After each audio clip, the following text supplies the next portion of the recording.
Terima kasih atas kesempatan. Nama saya Pendeta Doni Makarim. Dalam pembicaraan kita pada saat hari ini, Ibu terlalu mengusik gembala-gembala.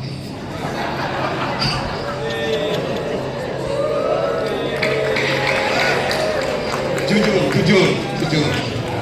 Karena pertanyaan saya begini, Bu. Apa yang disampaikan oleh Ibu moderator tadi mengenai persepuluhan.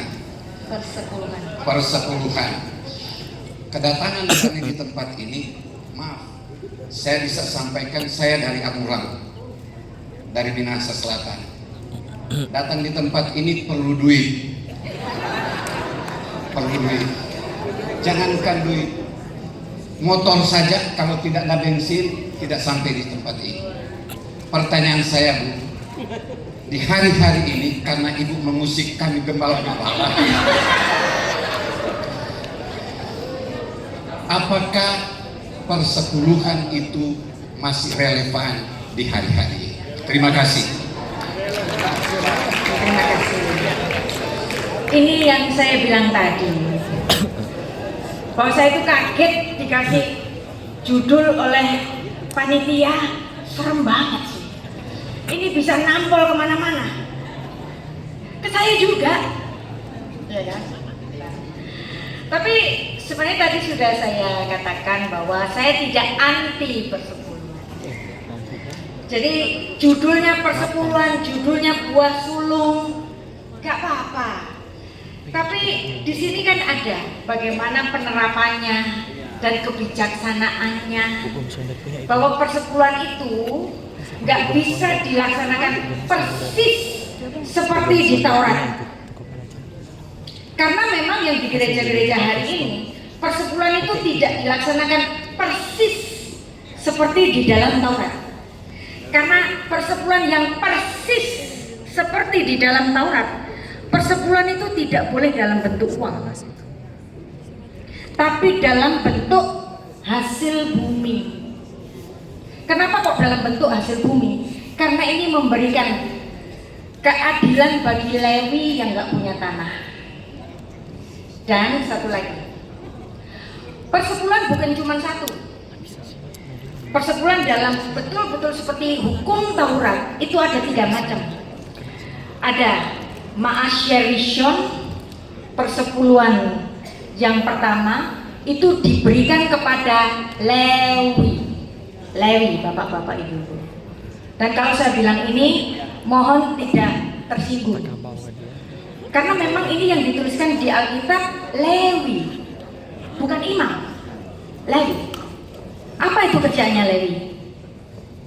Sebagai pemuji, pengurus barang-barang suci di bait Allah, yang membersihkan bait Allah.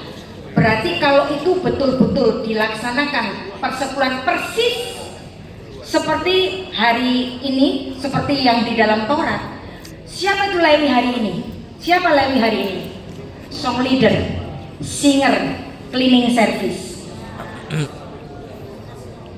Mohon maaf bapak-bapak ibu, marah nggak kalau saya bilang kalau persepuluhan itu betul-betul dilaksanakan seperti Taurat, berarti persepuluhannya dikasih ke cleaning service, bukan kepada bapak gembala. Mau kostor. Nah, persepuluhan yang kedua ini menarik. Ma'asyer Sheni. Ma'asyer Sheni itu adalah persepuluhan yang dimakan sendiri oleh si pemberinya. Maksudnya apa? Karena di dalam hukum Taurat itu ada 7 hari raya, yang 3 diantaranya mereka itu wajib ke Yerusalem. Nah, ke Yerusalem itu kan ada biayanya. Maka persepuluhan Ma'asyer Sheni itu boleh diuangkan untuk sangu pergi ke Yerusalem. Ma'asyer kedua. Lalu kemudian ada Ma'asyer Ani, persepuluhan khusus untuk orang miskin dan orang-orang asing yang terlantar.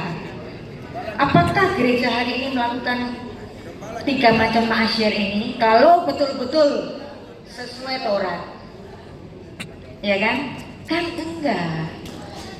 Makanya saya tidak anti judul persepuluhan, boleh, tapi jangan diancam-ancam pakai Maleakhi pasal 3 dong.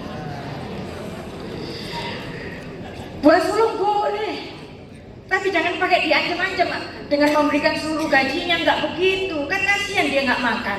Ya kalau dia punya orang tua, ya kalau dia punya tabungan. Kalau nggak punya, masa dia nggak makan semuanya harus diberikan kepada gereja? Kan nggak mungkin, ya kan? Dan tentu saja kalau Tuhan itu memberikan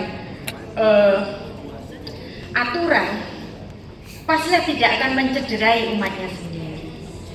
Justru persepuluhan itu untuk keadilan bagi Lewi yang nggak punya tanah. Nah, maka ajas keadilan itu bisa kita terapkan ke dalam gereja hari ini. Kenapa? Karena pemberita Injil wajib atau punya hak untuk mendapatkan upahnya. Amin. Dan Rasul Paulus juga mengatakan ada hak bagi pemberita Injil. Maka yang kita khotbahkan adalah kecintaan jemaat kepada Tuhan. Orang kalau cinta itu pasti memberi. Dasarnya kasih, bukan diancam. Jadi mohon maaf kalau ini banyak sekali menyinggung, karena saya tahu ini sudah pasti judulnya ngeri banget, ya. Jadi kalau kita ada yang terusik di sini, ya mungkin kita harus introspeksi dulu juga.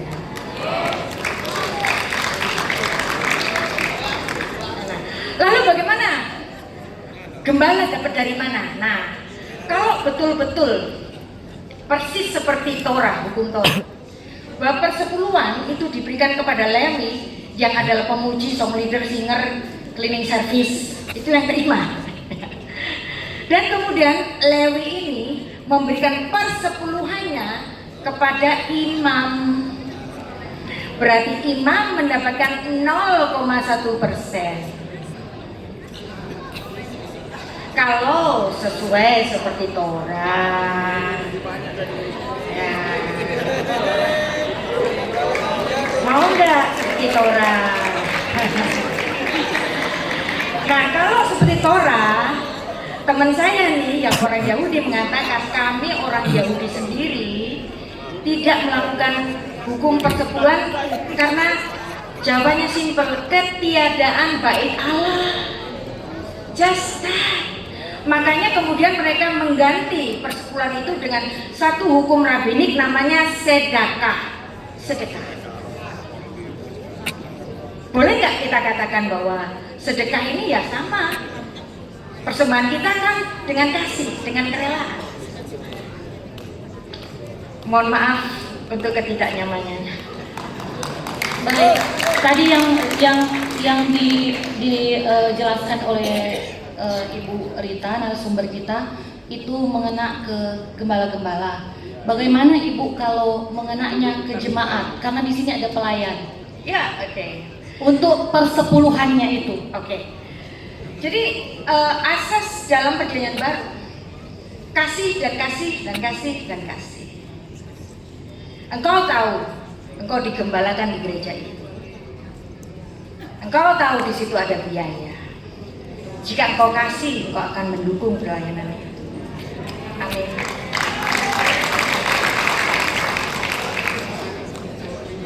Ada orang menyebar harta tapi tidak pernah kekurangan. Ada ayatnya kan? Nah, tadi saya juga bilang bahwa harta itu seperti makanan. Kalau hartanya kamu makan sendiri nanti jadi kolesterol, asam urat, kencing manis. Makanya mari kita berikan sedekah, banyak berbuat kasih, banyak memberi. Anda tahu, marilah kita menjadi saluran berkah. Kalau saluran kita mampet untuk diri kita sendiri, nanti airnya jadi basi, lumutan, dan jadi sarang nyamuk. Itulah mana berulat. Iya, seperti itu. Jadi saya jemaat harus memberi dengan kasih. gembala-gembala juga harus melakukan juga dengan kasih. Ya, selanjutnya pertanyaan.